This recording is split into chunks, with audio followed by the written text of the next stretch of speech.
আমি আল্লাহর উপর বিশ্বাসটা একটু রাখ না বান্দা। তোকে কে কষ্ট দিচ্ছে আমাকে এসে বল, তোর উপর কে জুলুম করতেছে আমাকে একটু এসে বল না। রব বলে যে বান্দা তোর কি দরকার, তোকে তো তাহাজ্জুদের ওয়াক্ত আমি দিয়ে দিয়েছি, গভীর রাত দিয়ে দিয়েছি, গভীর রাত দিয়ে দিয়েছি। দিনের বেলায় নামাজটা পড়ে গভীর রাতে এসে আমি রবের সাথে প্রেমের কথা একটু বল না, একটু প্রেমের কথা বল না। আমি গভীর রাতে তো আমি আল্লাহ ডাকতে থাকি, কার কি সমস্যা আছে বান্দা আমি রবকে একবার বল, আমি রবকে একবার বল, আমি রবকে একবার ডেকে তো দেখ। বান্দারে কে আছস অসুস্থ আমি রবকে জানা, কে আছস অভাবী আমি রবকে জানা, কার কি সমস্যা আমি রব তোদের কথা শুনবো।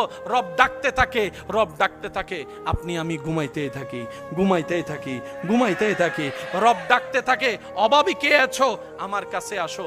আপনি আমি ঘুমের মধ্যে থাকলাম, সকালটা হলো, এবার সেই অভাবটাকে কাঁধের মধ্যে নিয়ে অভাব দূর করার জন্য বিভিন্ন অনৈতিক কাজের মধ্যে লিপ্ত হয়ে গেলাম, আল্লাহ নারাজ হয় এমন কাজে লিপ্ত হয়ে গেলাম।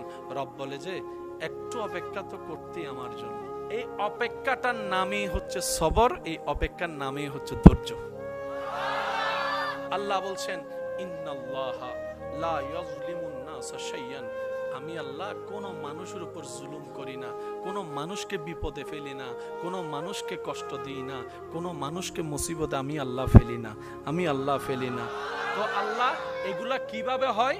রবি বলছেন ওয়ালাকিন্নান নাসা আনফুসাহুম ইয়াজলিমুন, বরং মানুষ নিজের উপরেই নিজে জুলুম করে, মানুষ নিজেকে নিজেই কষ্ট দেয়, মানুষ নিজেকে নিজেই গর্তের মধ্যে ফেলে।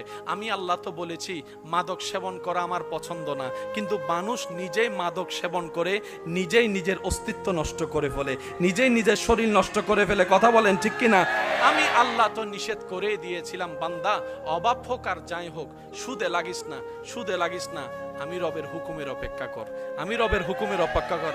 আরে আমি আল্লাহ সুলাইমান নবীকে পৃথিবীর বাদশা বানায় দিতে পেরেছি, আমি আল্লাহ ইউসুফ নবীকে জেলখানার থেকে রাজপ্রাসাদের রাজা বানায় দিতে পেরেছি, সুবহানাল্লাহ।